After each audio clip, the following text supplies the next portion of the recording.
Assalamualaikum warahmatullahi wabarakatuh. Di sini saya akan mengerjakan tugas C++ pada modul 5 atau pada bab 5, yaitu tentang struktur. Di sini kita akan belajar tentang struktur.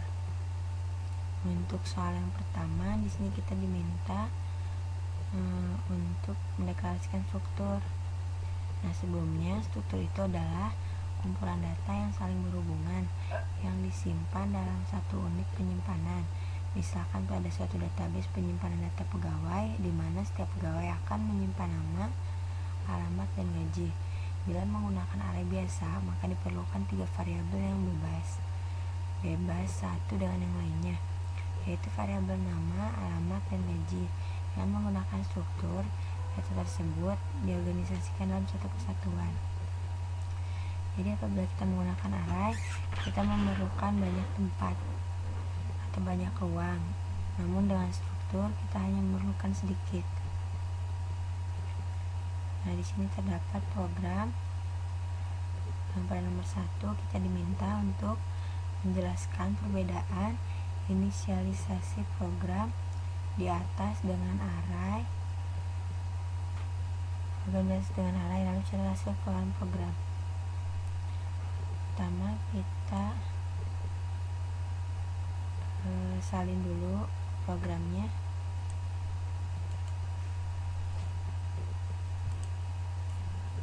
Ini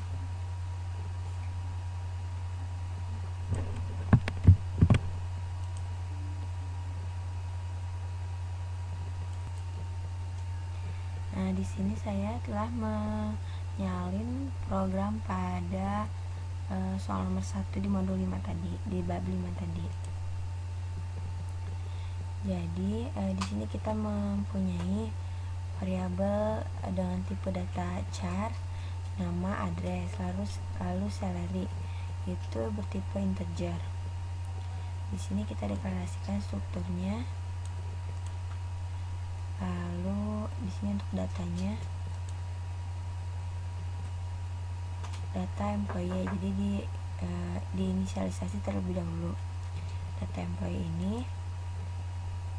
Lalu pada employee 1 ini kita panggil nama dalam tipe char, lalu address juga di sini dalam tipe char, lalu salary dalam tipe integer.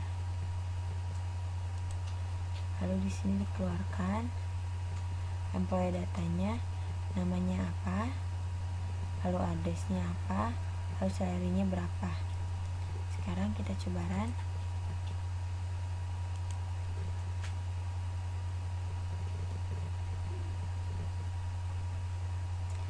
Misalkan nama employee-nya dimasukkan Rizka, untuk address-nya Ciroyo, untuk salary-nya, gajinya dimasukkan misalnya 5 juta. Enter. Lalu di sini akan keluar, karena bentuknya integer maka yang keluar hanya angka 5, kecuali kita gunakan float atau double seperti itu. Jadi di sini struktur data itu untuk menyimpan apa-apa yang dibutuhkan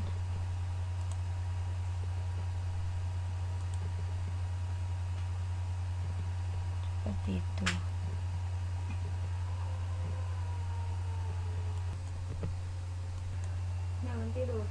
Jadi di sini untuk pertanyaannya itu kan kita diminta untuk inisialisasi program di atas. Perbedaan inisialisasi program di atas dengan array. Jadi untuk program ini inisialisasinya kita masukkan sama seperti array sebenarnya. Jadi kita masukkan besar stringnya seperti ini di sini. Namun di sini itu perbedaannya, array itu dari elemen-elemennya harus sama atau homogen. dan elemen-elemennya diakses atau diidentifikasi menggunakan indeks. Kalau untuk struktur data, yang tipe data dari elemen-elemennya tidak harus sama atau heterogen, dan elemen-elemennya diakses atau diidentifikasi menggunakan identifier atau nama variabel. Seperti ini misalnya, name, nama, dipanggil employee 1, data employee 1, lalu kita panggil name, di sini kita panggil address, lalu salary. Seperti itu. Jadi untuk identifiernya menggunakan nama atau variabel, namun untuk array itu menggunakan indeks. Untuk soal nomor 2 ini, nested structure adalah struktur di dalam struktur. Jadi mungkin di sini kita bisa lihat di contoh programnya, di dalam struktur data student terdapat struktur data student group. Lalu di dalamnya juga terdapat struktur data student chief dan struktur data student member.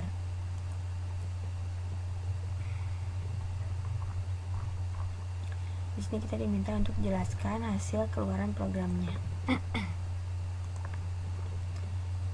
Sini nomor 2 sudah saya pindahkan, sudah saya salin. Untuk programnya kita coba run.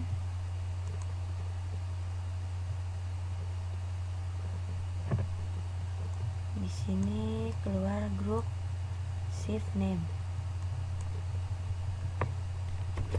Kita masukkan name-nya Rizka, name-nya 1. Di dalam shift Rizka terdapat member Ica, name-nya 01, nomor kedua Amalia, name-nya 02. Untuk shift keduanya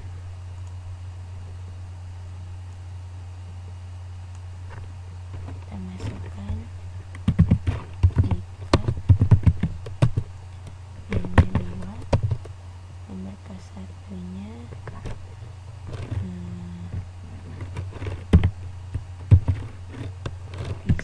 misalnya, name-nya 03, nomor keduanya Dikara, name-nya 04. Grup ketiganya namanya Rina, name-nya 3, nomor ke-1 di dalam shift Rina kita masukkan Tony, name-nya 05, nomor kedua ini kita masukkan Resi, name-nya 06. Di sini telah saya masukkan tadi Rizka, name-nya 1. Di dalam shift Rizka terdapat 2 member. Lalu di grup kedua terdapat shift-nya Dika, membernya 2. Ada Rizka, ini untuk nomor name-nya. Di grup ketiga Rina, ini untuk membernya 2, ini untuk name-nya 0506. Nah, jadi di sini kita lihat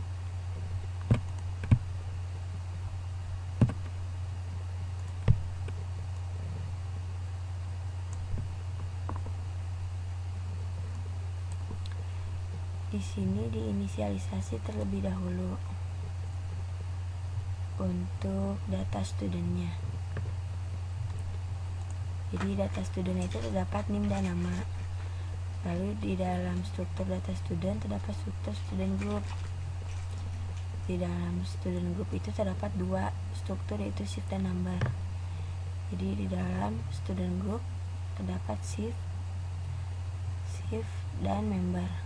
Shift dan member ini akan diisi name yang terdapat pada data student. Nah, kita bisa lihat di sini untuk grupnya dipanggil sebanyak 3 kali seperti yang terdapat pada konsol. 3 kali yaitu grup 1, 2, dan 3. Setelah dipanggil 3 kali, maksudnya pertama kita masuk ke dalam grup pertama. Di dalam grup pertama itu menampilkan shift yang pertama. Shift itu diisi dengan nama dan NIM yang terdapat pada data student, struktur data student. Setelah shift dipanggil, masuk ke dalam member pertama. Member pertama itu di dalamnya terdapat NIM, nama, dan juga NIM. Di sini member pertama selesai memanggil nama, NIM, lalu masuk lagi. J-nya diisi dengan 1, J++ di sini, J+1, lalu keluar lagi nama dan NIM. Jadi membernya keluar sebanyak 2 kali di dalam grup shift ini.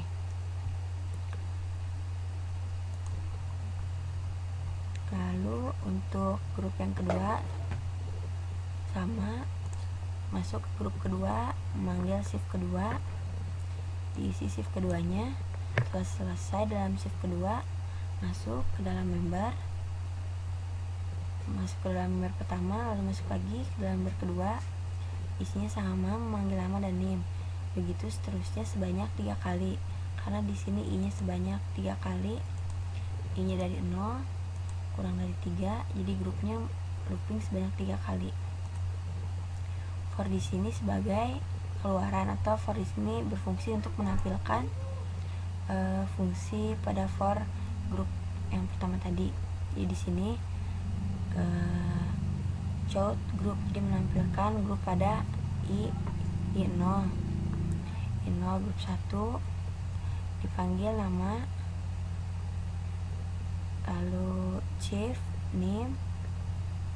Setelah itu dalam for group tadi terdapat for member.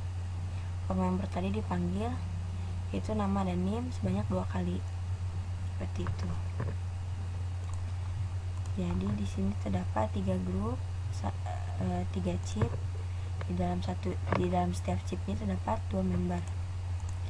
Itu sebanyak 3 kali kita input. Jadi for yang pertama itu untuk inputan, for yang kedua itu untuk outputan, untuk menampilkan.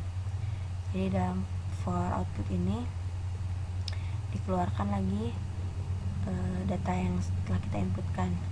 Ini untuk NIM-nya, lalu ini untuk nama yang kita masukkan, seperti itu. Sekarang kita coba untuk mengajarkan soal nomor 3. Di sini 3 itu yaitu mengirimkan struktur ke suatu fungsi. Di sini terdapat struktur mailing list record, mengirimkan struktur ke suatu fungsi. Terdapat variabel name, address, city, dan zip code.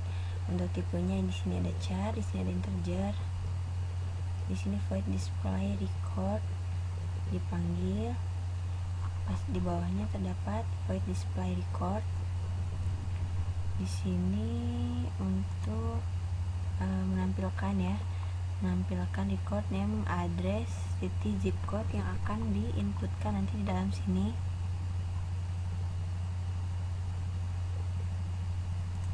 Sini kita coba, saya sudah menyalinnya ke dalam Visual Studio. Di sini sudah saya salin, kita coba run. Kita diminta untuk masukkan nama. Kita masukkan nama Ica, addressnya perumahan Delta, city-nya Karawang, zip code-nya misalnya 23. Nama berikutnya misalkan Rizka, addressnya komplek,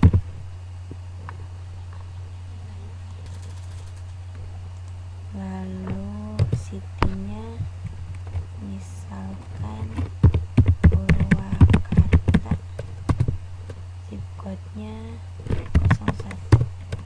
Nama berikutnya misalnya Nadia, addressnya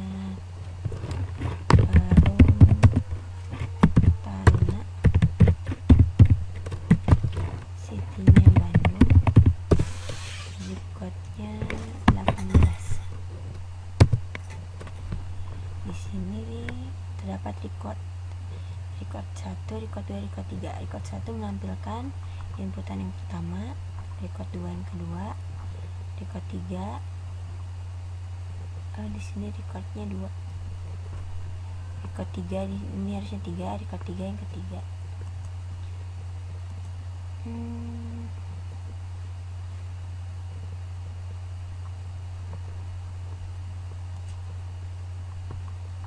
Nah, ini record 3 itu yang ketiga. Di sini kita coba lihat. Jadi terdapat fungsi display record. Di sini display record ini fungsi untuk keluaran, untuk outputan, yaitu yang ini, record 1, 2, dan 3. Ketika 6, 1, record 1 keluar name untuk yang diinputkan tadi, address yang diinputkan, city juga, dan zip code juga. Display record itu dipanggil di sini ketika indeksnya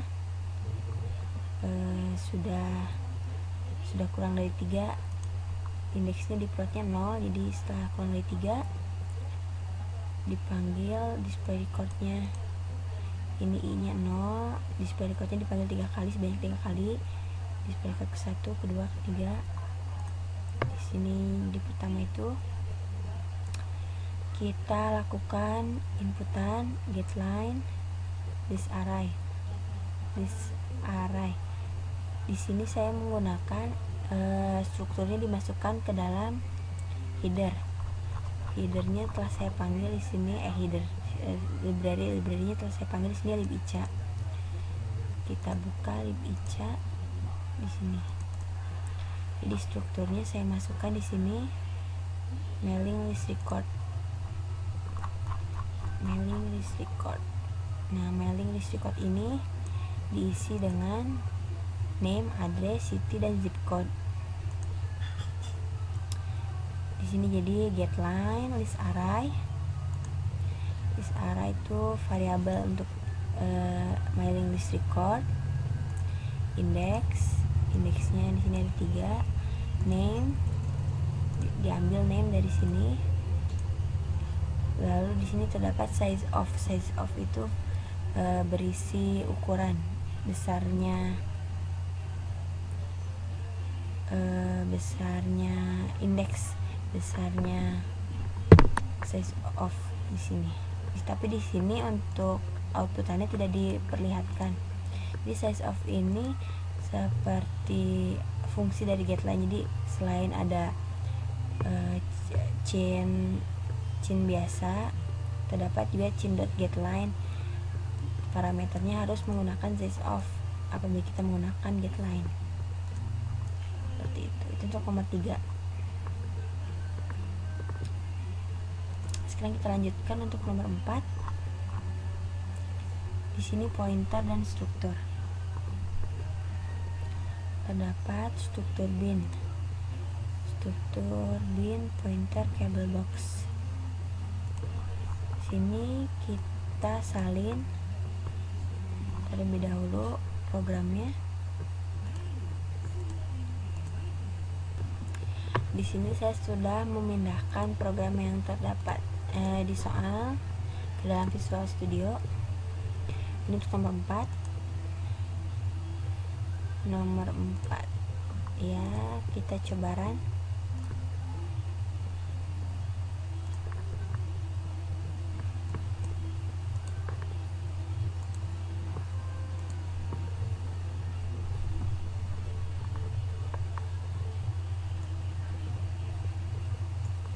Name printer cable quantity 0, cost 12.95. Kita coba lihat di sini.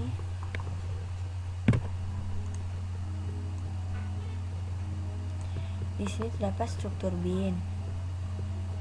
Dalam struktur bin ini terdapat 3 variabel dengan tipe char dan integer. Untuk char diisi 30. Untuk besarnya, karakter. Di dalam struktur bin ini terdapat printer cable box yang diisi dengan printer cable 01295. Ini pointer. Jadi ini. Jadi untuk mengisi name, quantity, dan cost, kita inputkan pada variabel printer cable box. Ini secara berurutan akan otomatis, jadi printer cable akan masuk ke name, 0 akan masuk ke quantity, dan 1295 akan masuk ke dalam cost secara berurutan. Printer cable box. Lalu di sini pointer strukturnya dipanggil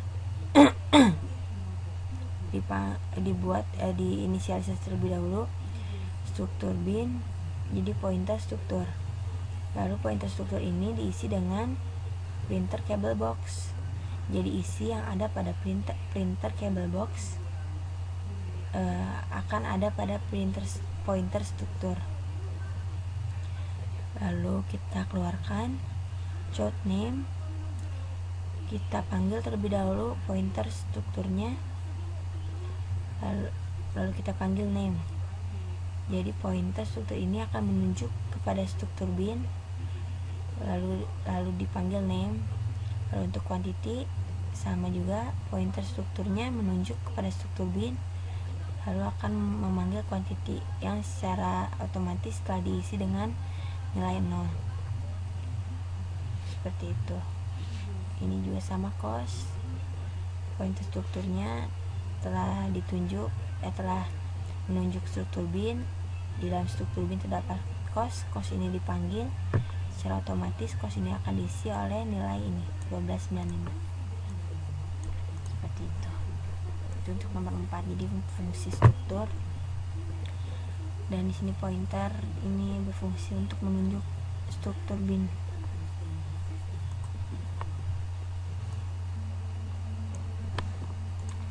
Itu untuk nomor 4.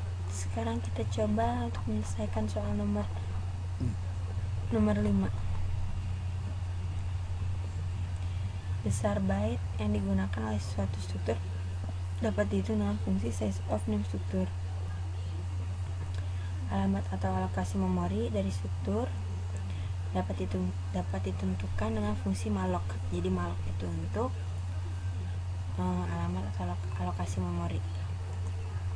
Kita coba salin program nomor 5 ini ke dalam Visual Studio. Sini kita coba hapus. Untuk soal nomor 5 telah saya salin. Di sini terdapat struk PGW untuk pegawai, nama, dan juga gaji. Sekarang kita coba run.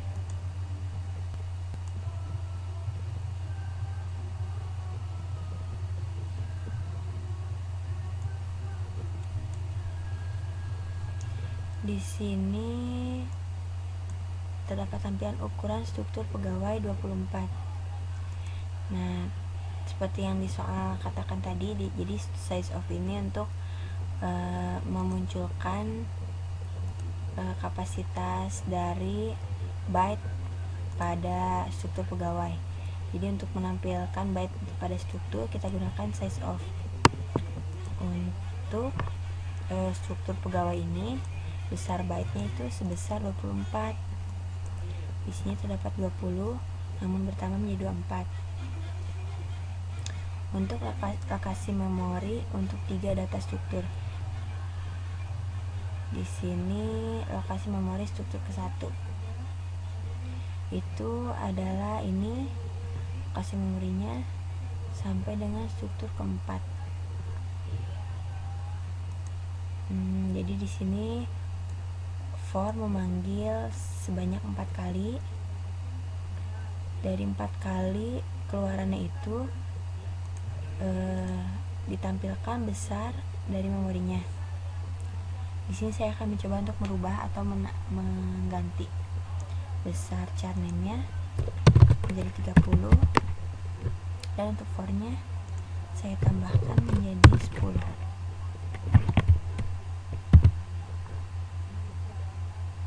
Seperti itu. Kita coba run.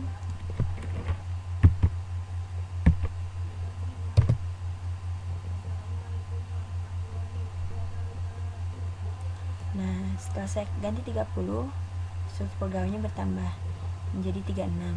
Namun waktu tadi pertama 20 menjadi 24. Lalu lokasi memori ke 10 di sini telah diketahui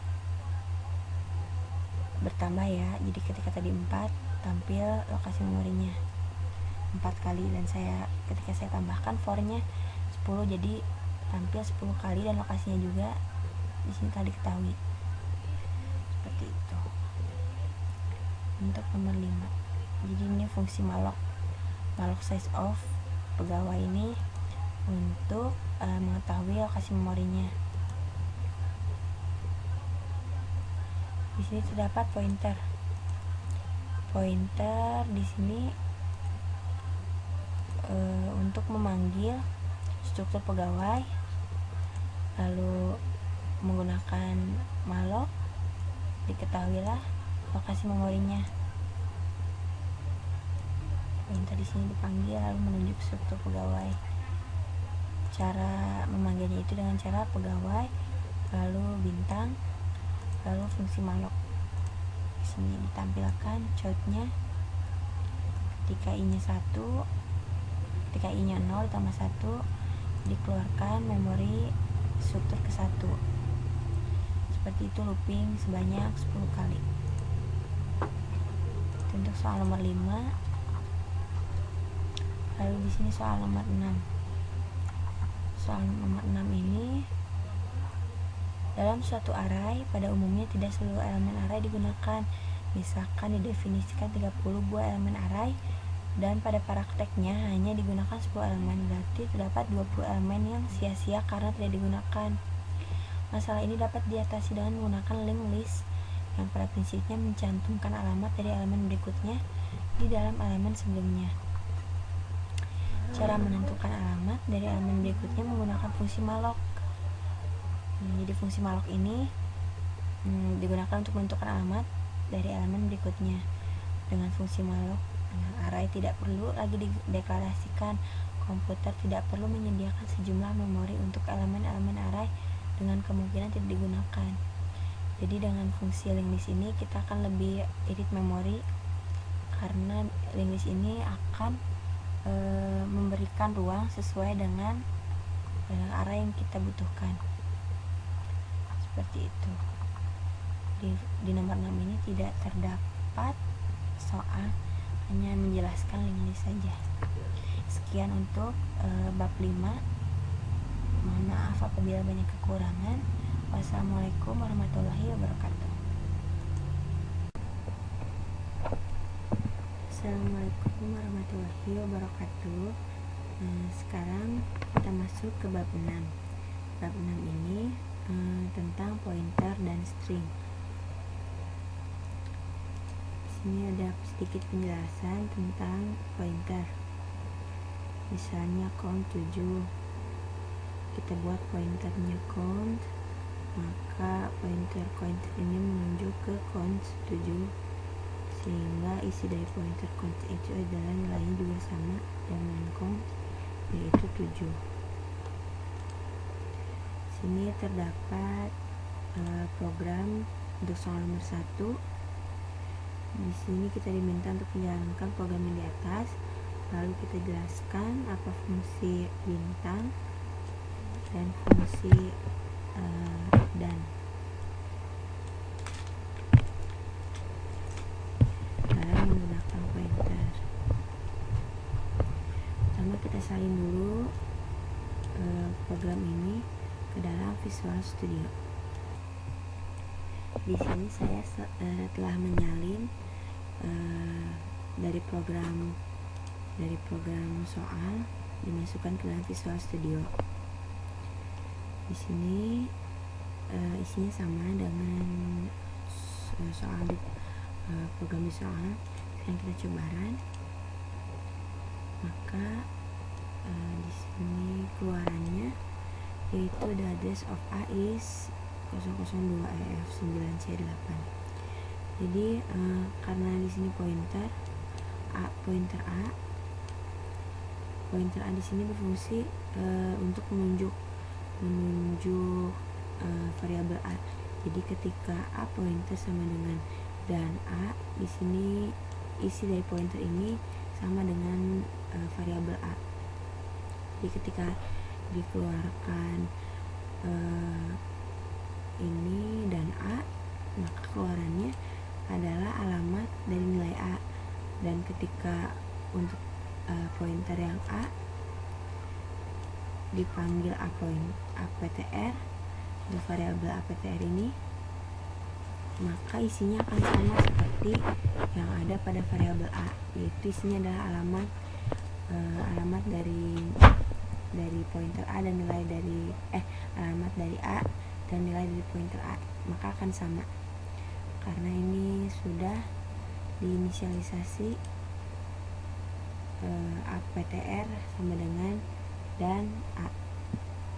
Lalu untuk keluaran yang kedua, isi dari A itu adalah 7, itu benar, dan isi dari pointer A adalah 7.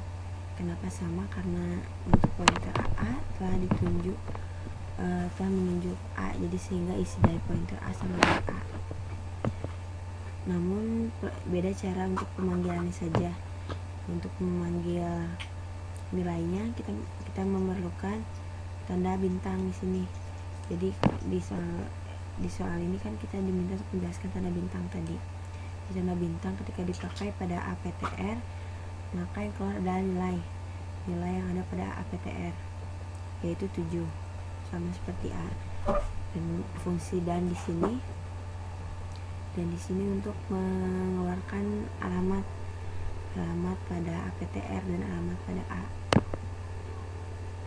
Untuk keluaran yang kedua, di sini showing that bintang dan tanda dan are inverse of. Jadi ketika tanda dan tanda bintang dipakai pada variabel APTR, maka itu fungsinya akan saling menghilangkan. Jadi tanda ini dan bintang APTR akan sama dengan APTR. Jadi dan apabila disatukan dengan bintang akan saling menghilangkan atau inverse seperti itu. Itu untuk penjelasan tanda dan tanda bintang pada penggunaan di fungsi pointer.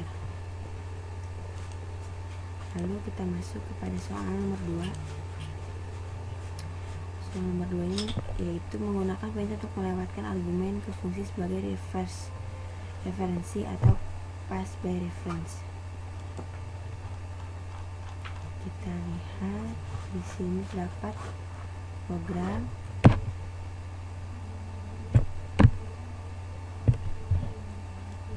kita diminta untuk mengamati dua program. Di sini terdapat 2 program.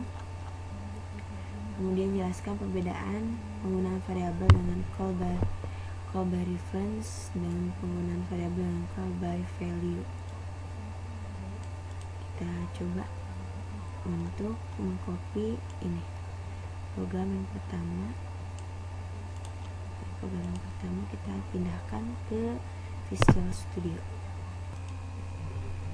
Di sini saya telah menyalin untuk program pada nomor 2A, karena nomor 2 terdapat 2 soal. Program yang pertama itu tentang call by value. Jadi di sini kita sudah mempunyai program. Coba sekarang kita run programnya.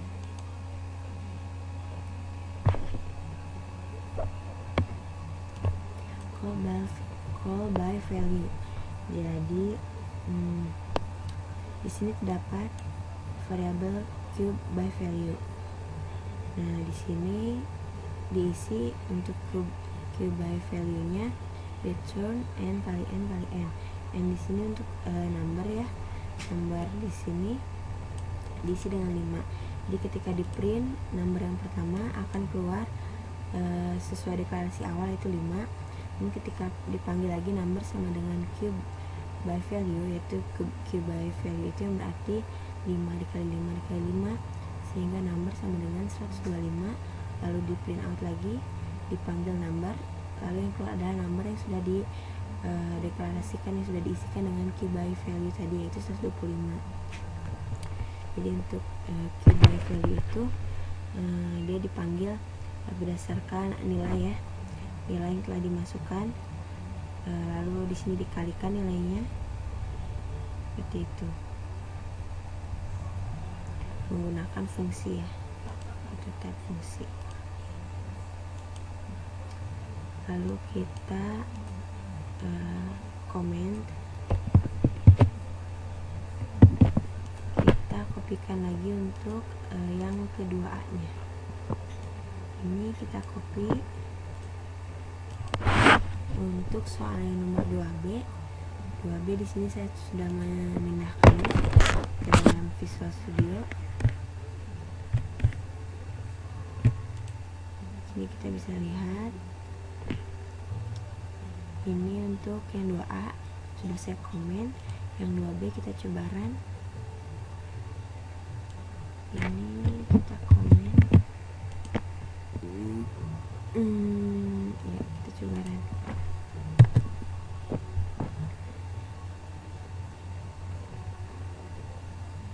Untuk keluarannya sama saja seperti program yang pertama, namun di sini perbedaannya di dalam logikanya, di dalam fungsinya.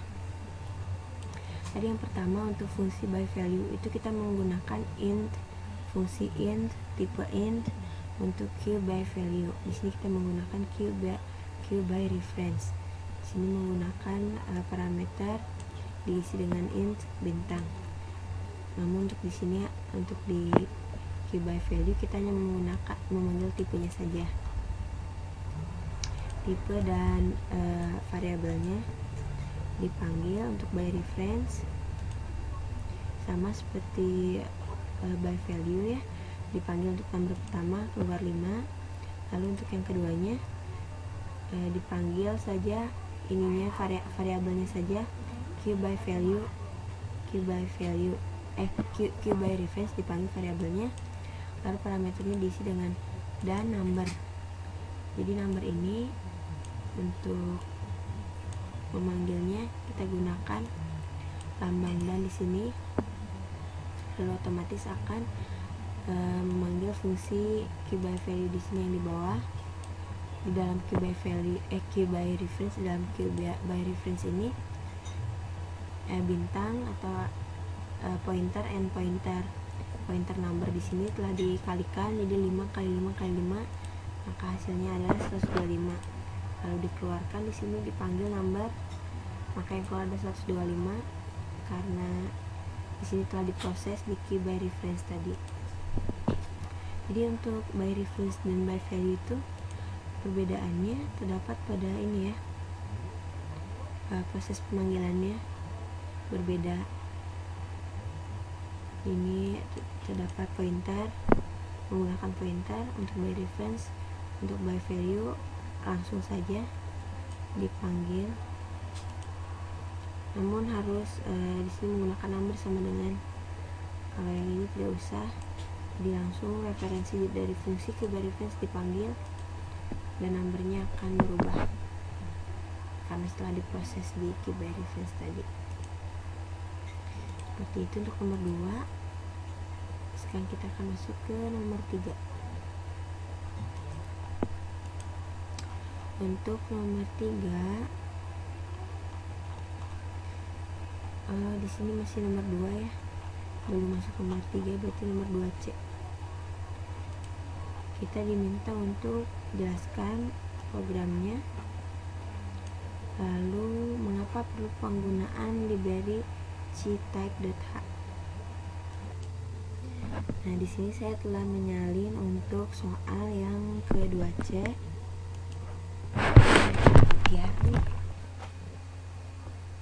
Nah, di sini untuk soal nomor 2C sudah saya salin, kita coba run. The string before conversion is ini sebelum dikonversi. Perbedaannya lihat ya, untuk ini tulisannya caps lock, untuk tulisan karakternya jadi iya Jadi ketika convert to uppercase masuk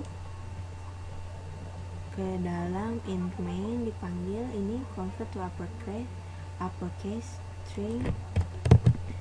Ini tulisan untuk string yang karakter n ini tulisannya jadi besar-besar, jadi caps lock. Jadi convert to uppercase ini fungsinya untuk merubah string dari yang tulisannya kecil-kecil menjadi besar-besar. Ini menggunakan while string pointer. Apabila bukan, ini slice 0, maka di sini untuk nilai stringnya akan besar-besar atau akan caps lock seperti itu. Nah, sekarang kita, jadi itu untuk yang nomor 2C. 2C itu untuk merubah, jadi convert to uppercase, jadi berubah tulisannya menjadi besar. Kita masuk ke soal yang nomor 3. Nomor 3 ini kita diminta untuk mencatat hasil keluarannya, lalu kita diminta untuk menjelaskan yang dilakukan program tersebut. Saya akan menyalinnya ke dalam Visual Studio. Sekarang kita lanjutkan untuk pengertiannya nomor 3. Di sini saya sudah menyalin untuk source code dari program soal yang nomor 3. Saya pindahkan ke Visual Studio. Kita coba run. Nah, di sini data item in original order is 24 2 6 4 8 10 12 89 68 45 37. Nah, di sini terdapat fungsi bubble sort. Ini parameternya telah diisi.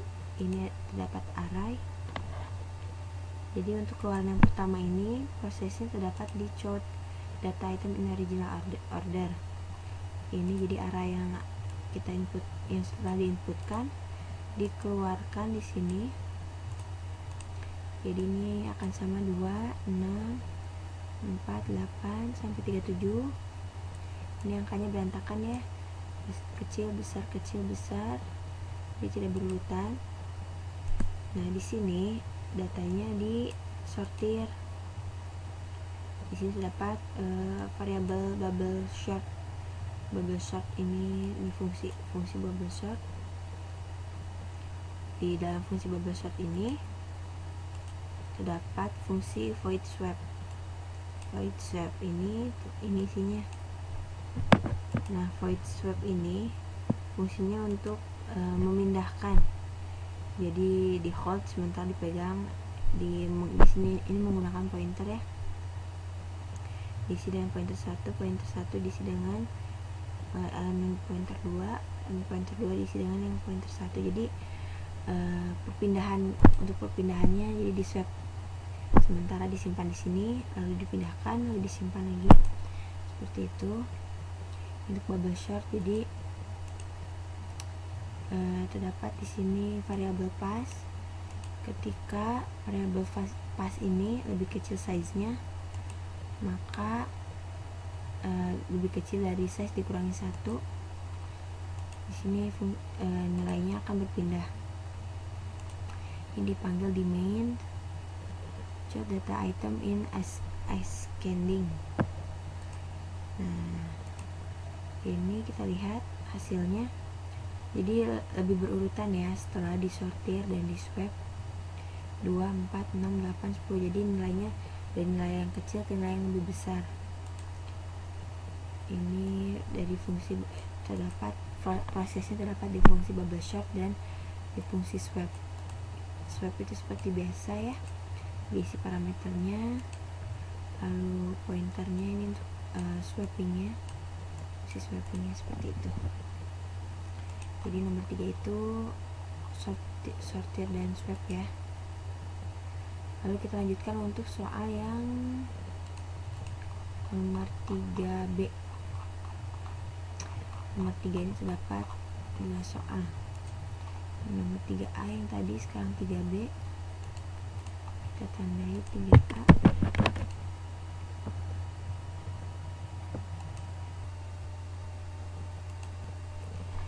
Di sini yang nomor 3B telah saya salin. Untuk yang 3B kita coba run. Terdapat string 1 dan string 3. Hello, string 1 dan string 3 itu goodbye. Di sini terdapat fungsi copy 1 copy 2. Copy 1 copy 2 di dalamnya terdapat for. Namun untuk keluaran ini yang berpengaruh adalah di sini di in-main-nya. Ketika choose string 1 yang dipanggil adalah string 1. Di sini string 1-nya telah mengcopy isi dari string 2. Lalu ini telah diisi dengan string 2. Lalu untuk string 3 telah diisi dengan goodbye. Jadi ketika dipanggil string 3 isinya adalah goodbye. Seperti itu. Kita lanjutkan untuk soal yang nomor 4. Di sini soal yang nomor 4 telah saya kopikan ke dalam, setelah saya salin ke dalam Visual Studio. Terdapat fungsi 3 fungsi, itu function 1, function 2, function 3. Di sini function 1, function 2, function 3 nya telah diisi. Choose, you entered A, enter B, enter C untuk parameternya. Nah, di sini diisinya di sini. Void pointer f 3 in function 1, function 2, function 3 in choice. Jadi di sini kita diminta untuk masukkan nilai dan masukkan angka sebanyak kita pilih angkanya 0, 1 atau 2. Itu pilihannya terdapat 3 pilihan. Jadi ketika kita memasukkan angka yang nilainya kurang dari 3 atau lebih besar daripada 0 atau sama dengan 0. Nah, di sini terdapat deklarasi untuk f ya. Ini choice, jadi inputan kita dimasukkan ke dalam parameter sini. Masuk ke pointer f. Seperti itu. Ketika kita masukkan nilainya berapa? Misalnya kita masukkan nilainya 0. Nilainya 0 itu, maka yang dipanggil adalah f0. F0 itu terdapat di function 1. Dipanggil function 1, lalu yang keluar adalah you enter the function 1 was called. Itu. Lalu ketika kita masukkan 1, yaitu f1 yang dipanggil, maka yang keluar adalah function 2. Lalu yang keluar adalah function 2 dipanggil fungsi function 2 nya. Seperti itu.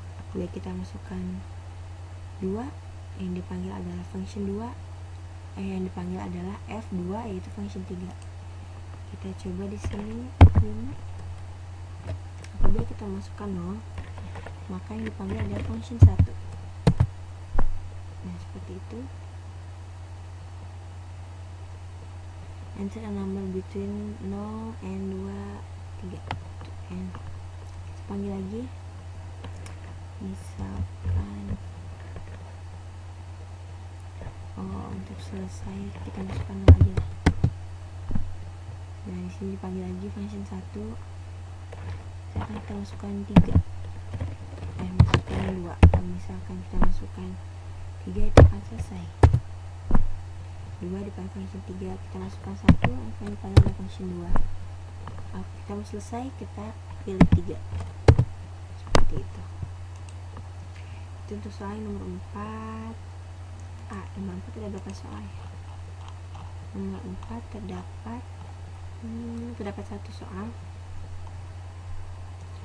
Di sini kita untuk soalnya kita diminta untuk jelaskan baris ke-10 dan baris ke-17.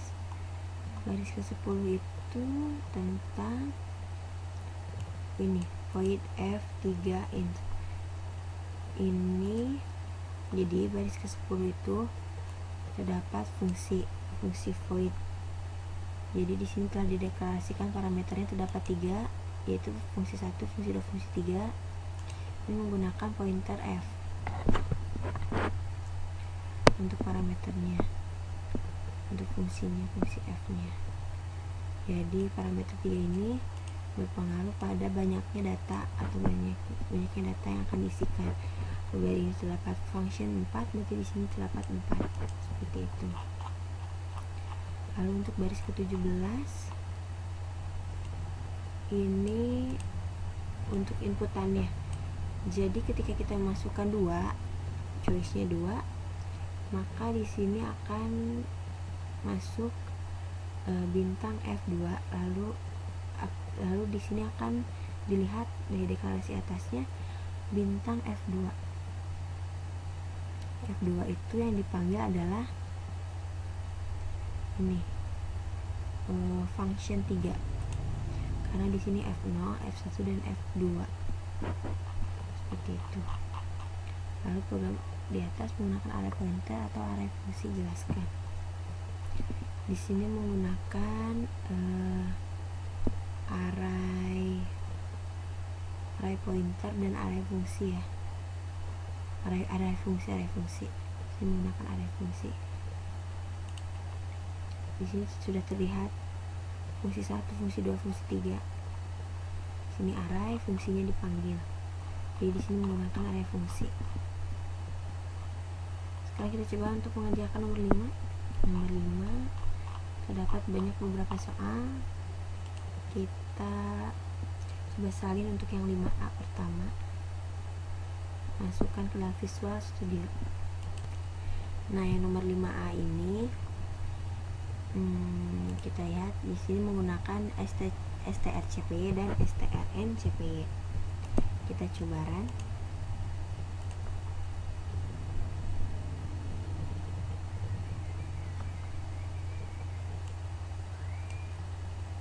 Keluarannya itu ini. The string in array X is happy birthday to you. String array Y 0, string array Z happy birthday.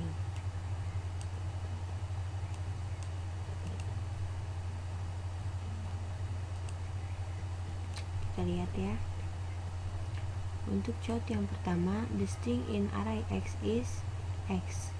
Otomatis yang keluar adalah happy birthday to you. Karena di sini nilai X-nya adalah happy birthday to you. Nah, lalu di sini untuk array yang Y, the string in array Y is, di sini Y-nya tidak diisikan apa-apa, maka yang keluar adalah 0. Di sini array Y-nya adalah 0. Lalu untuk yang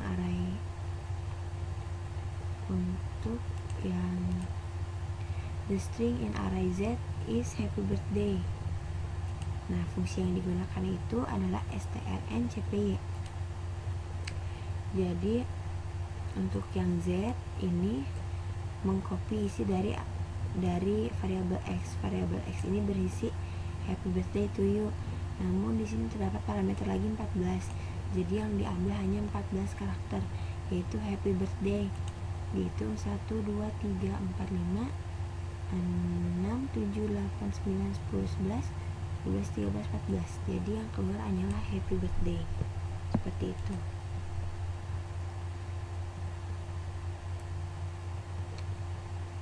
Itu untuk yang Z.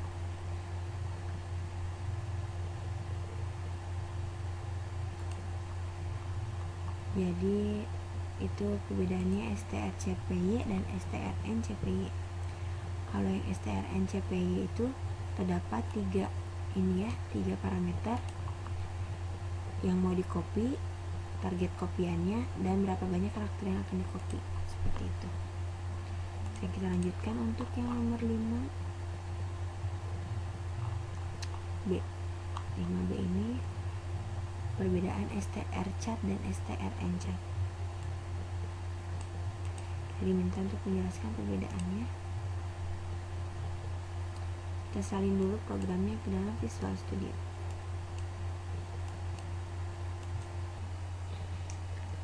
Di sini telah saya salin untuk source code pada soal yang 5B. 5B ini terdapat 3 variabel S1, S2, S3. Di sini dikeluarkan, kita coba run dulu saja.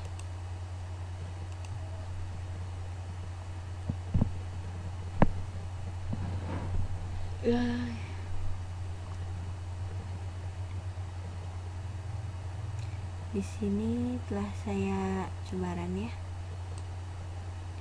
Jadi untuk soal yang 5B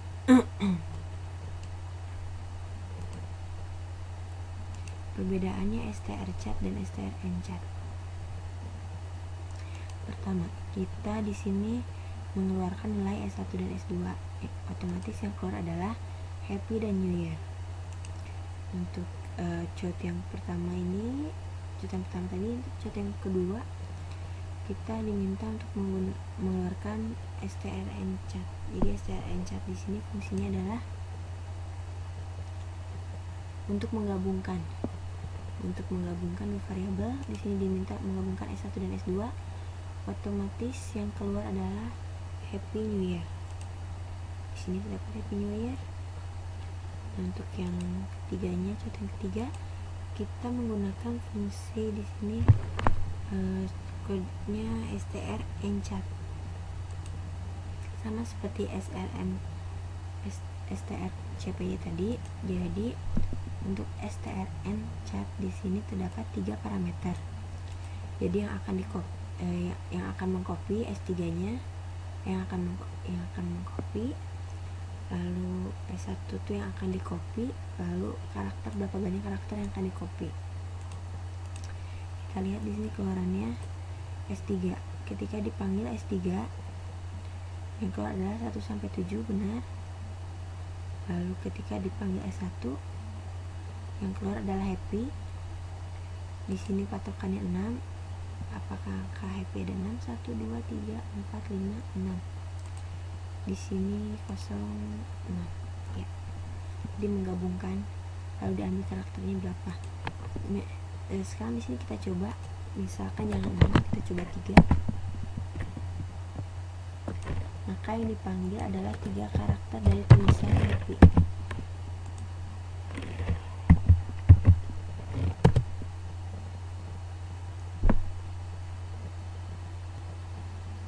Kita coba lihat ya. Tadi kan ini tulisannya Happy, tapi di sini hanya Have. Jadi hanya 3 karakter yang diambil. Seperti itu. Lalu di sini kita menggunakan strcat, yaitu menggabungkan hasil dari S3 yang tadi dengan S1. Maka otomatis yang keluar adalah S3 ini Have, lalu S1 itu yaitu Happy New Year. Seperti itu fungsi strcat dan strncat perbedaannya. Sekarang kita coba untuk mengerjakan nomor 5C. Strcat tadi 5B. Untuk 5C nya kita diminta untuk menerangkan perbedaan strcp dan strncmp.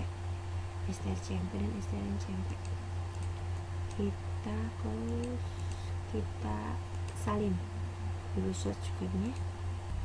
Di sini source code untuk yang 5C strncmp, strcmp dan strncmp. Kita diminta untuk menjelaskan perbedaannya. Di sini variabelnya S1, S2, S3 menggunakan pointer. Kita coba run.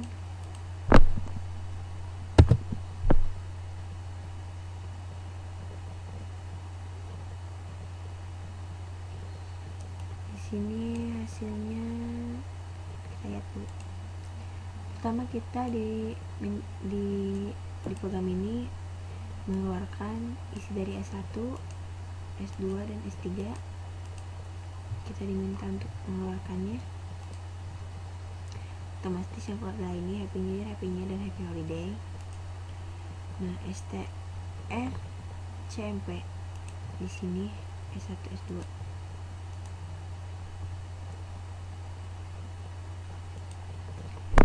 strcmp itu fungsinya adalah untuk membandingkan. Nah, ketika dibandingkan S1 dan S2 kan nilainya 0 apabila benar. Jadi di sini S1 dan S2 dibandingkan sama, stringnya Happy New Year, jadi nilainya benar 0. Dan ketika dibandingkan S1 dan S3 itu salah, maka nilai 1. Dan dibandingkan lagi S3 dan S1, maka nilainya adalah salah juga, -1, seperti itu. Lalu untuk yang strncmp, di sini kita minta membandingkan untuk yang variabel S1 dengan S3, variabel ke-6 nya adalah benar. Apakah sama variabel ke-1 dan variabel di S1 dan S3 untuk variabel ke-6? 1, 2, 3, 4, 5, 6. Iya, hasilnya 0 sama, yaitu spasi. Karena yang dibandingkan adalah spasi, maka hasilnya adalah sama. Nah, untuk yang strncmp berikutnya S1 dengan S3, variabel ke-7. Variabel ke-7 yang di S1 itu N, yang di S3 itu adalah H. Otomatis nilainya adalah 1. Begitu juga untuk yang S3 dan S1. Variabel yang dibandingkannya adalah N dan H, itu nilainya adalah salah, maka hasilnya adalah -1. Seperti itu untuk yang di sini kita kerjakan untuk yang 5D ya. 5D itu strtalk. Kita diminta untuk menjelaskan penggunaan strtalk di sini. Untuk di Visual Studio strtalk ini tidak mau bekerja, jadi saya salin ke dev. Di sini untuk source code-nya sudah saya salin ke dev. Lalu kita coba run.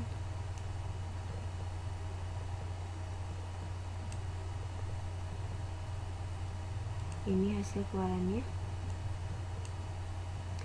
The string to be tokens is decisions with 7 tokens. Jadi di sini the string to be token is stringnya diisi dengan this is sentence with 7 tokens. Nah, seperti itu. Lalu di sini token pointer strtalk string spasi. Di sini fungsi strtalk itu untuk memisahkan karakter demi karakter. Nih, ketika token pointer itu tidak sama dengan 0, lalu token pointer strtalk 0, lalu kutip itu untuk spasi, lalu ini dipisah seperti ini. Jadi ketika spasi lalu dipisah 1, 2, 3, 4, 5, 6, 7, jadi 7 bagian. Di strtalk itu untuk memisah bagian demi bagian suatu karakter, memisah karakter demi karakter di suatu kalimat gitu ya, suatu kalimat gabungan. Kita lanjutkan untuk soal yang nomor 5E, 5 terakhir. Nomor 5E pada bab 6. strlen. Kita coba salin source code-nya ke dalam Visual Studio. Di sini saya telah menyalin untuk source code pada soal terakhir. Untuk soal terakhir itu program tidak bisa langsung dijalankan, tetapi harus ada beberapa kode-kode yang harus dihapus. Seperti misalkan untuk yang ini sebelumnya terdapat kutip di sini, sehingga tidak bisa dijalankan. Nah, jadi saya hapus kutipnya. Jadi saya beri keterangan di pinggirnya, dihapus kutipnya 1 sebelum tanda ini, dihapus kutip di depannya. Jadi terdapat kutip sebelumnya di depan sini. Setelah itu program baru bisa dijalankan setelah ada beberapa yang diedit. Kita akan menjelaskan dari fungsi strlen. Bisa kita lihat di sini. kita mengeluarkan isi dari string 1, yaitu ABC sampai Z. Lalu digunakan fungsi strln string 1, keluar 26. Jadi fungsi strln di sini adalah untuk menghitung jumlah karakter dari setiap argumen. Jadi untuk argumen yang A sampai Z ini isinya 26 karakter. Untuk yang string 2, untuk yang for terdapat 4 karakter pada satu argumen for. Begitu juga yang selanjutnya untuk yang Boston terdapat 6. strln ini fungsi untuk menghitung ada berapa jumlah karakter di setiap argumen. Untuk bab 6 telah selesai sampai strln. Sekian penjelasan dari saya untuk pengerjaan modul bab 5 dan bab 6. Mohon maaf apabila banyak kesalahan dan kekurangan, karena di sini saya masih harus belajar banyak. Wassalamualaikum warahmatullahi wabarakatuh.